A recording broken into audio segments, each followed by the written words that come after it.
चलिए देखते हैं इस क्वेश्चन को हम। देखिए इसमें क्या दिया है। इसमें एक डायग्राम दिया गया है। पूछा हमसे normal force reaction force between 2 kilogram and 1 kilogram. यानी कि हमसे यहाँ 2 किलोग्राम और 1 किलोग्राम के बीच में नॉर्मल फोर्स पूछा। ठीक है, तो देखिए नॉर्मल फोर्स निकालने के लिए हम सबसे पहले देखते हैं इसका एक्सेलरेशन कितना आएगा। ये थीटा दिया है यहाँ पे 30, थीटा दिया है 30 डिग्री का। तो देखिए इसको हम करने के लिए पहले सबसे पहले क्या करते हैं, इस पूरे को हम एक पॉइंट मास कंसीडर कर लेते हैं। ठीक है, तो देखिए इसको हम अगर जो एक पॉइंट मास अगर जो कंसीडर कर ले रहे हैं तो देखिए क्या होता है। यानी कि इसको हम एक ब्लॉक ले लिए हैं, तो इस ब्लॉक के ऊपर इधर से जा रहा है फोर्स F1 60 न्यूटन का, और इधर से लग रहा है F2 18 न्यूटन का। ठीक है, इसका भी अपना फोर्स होगा। तो देखिए नीचे गया mg और इधर गया इसका नॉर्मल, तो इसको हम कंपोनेंट में ब्रेक कर ले रहे हैं। देखिए ये एंगल है 30, देखिए यहाँ पे, तो ये एंगल हो जाएगा 30, ये 90 माइनस थीटा, ये थीटा, तो यहाँ से ये हो गया 30।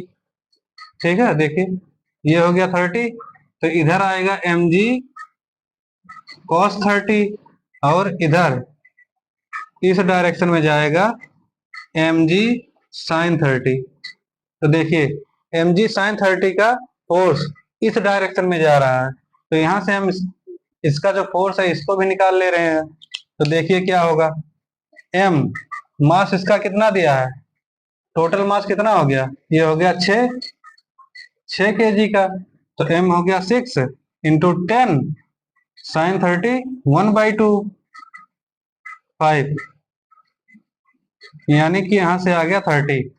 ठीक है, इस डायरेक्शन में जो फोर्स है यह 30 हो गया। अब देखिए इस पूरे ब्लॉक के ऊपर, इस पूरे ब्लॉक के ऊपर टोटल कितने फोर्स लग रहे हैं, ये हो गया F3, ये हो गया F3 जो है इस डायरेक्शन में। ठीक है, तो ये F1, देखिए F1 हो गया इस डायरेक्शन में, F1, उसके बाद F2, F2 हो गया इस डायरेक्शन में, और F3, F3 देखिए ये भी इसी डायरेक्शन में है। ठीक है, तो यहां से हम एक्सेलरेशन निकाल लेंगे। इसका नेट फोर्स होता है नेट मास इंटू ए। ठीक है, एक्सेलरेशन आ जाएगा यहां से।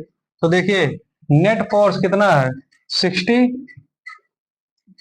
Minus 18 plus 30 equals to, total mass इसका कितना हुआ है 6 इंटू ए। ठीक है, अब देखिए यहां से आ गया 60 माइनस 48 इक्वल्स टू 6a, तो यहां से आ जाएगा 12 इक्वल्स टू 6a। तो यहां से एक्सेलरेशन जो आ गया हमारा 2 मीटर प्रति सेकंड स्क्वायर। ठीक है, 2 मीटर पर सेकंड स्क्वायर आ गया। यहाँ से एक्सेलरेशन हमने निकाल लिया है 2 मीटर पर सेकंड स्क्वायर। अब देखते हैं इस ब्लॉक के ऊपर इसमें क्या कहानी चल रही है। तो देखिए हमसे पूछा है normal force reaction force 2 kilogram and 1 kilogram के बीच में। यानी कि यहाँ इस 2 किलोग्राम वाले ब्लॉक पे और 1 किलोग्राम वाले ब्लॉक पे, इनके बीच में हमसे नॉर्मल फोर्स पूछा है। तो देखिए इसका 1 किलोग्राम वाले ब्लॉक का हम FBD बनाते हैं, तो देखते हैं इसमें क्या होता है। चलिए देखिए,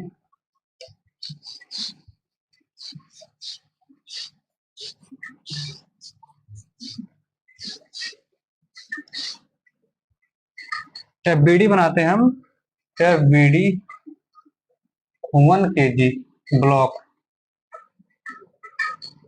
ठीक है, 1 kg ब्लॉक का हम FBD बनाते हैं, तो देखते हैं इसमें क्या क्या केस हो रहा है। तो देखिए ये इंक्लाइन पे है, इस पे नीचे mg लगा, इसके परपेंडिकुलर इसके परपेंडिकुलर N1 डैश लगेगा, और इस साइड में, इसके अपर साइड में लगेगा नॉर्मल फोर्स N1, और एक F2 का फोर्स भी लग रहा है इस पे, इस डायरेक्शन में F2 लगेगा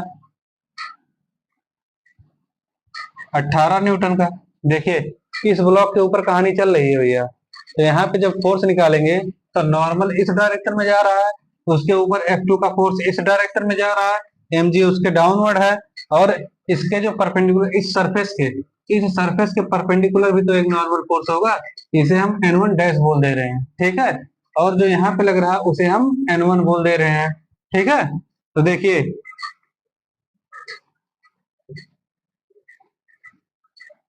ये एंगल हो गया 30, तो यहां से ये हो गया 30, ठीक है। हमसे ये पूछा है, यही हमसे पूछा है, तो देखिए क्या आएगा। यहां से हो गया mg cos 30, और यहाँ पे हो गया mg sin 30, mg sin 30। तो देखिए N1 अगर जो हम निकालें तो क्या आएगा, यहाँ पे देखते हैं हम क्या आएगा। मास मास कितना दिया है 1 किलोग्राम, 1 इंटू ग्रेविटी हो गई 10 इंटू साइन 30 1/2, ये आ गया 5, ये आ गया 5, ठीक है। यानी कि इस डायरेक्शन में देखिए,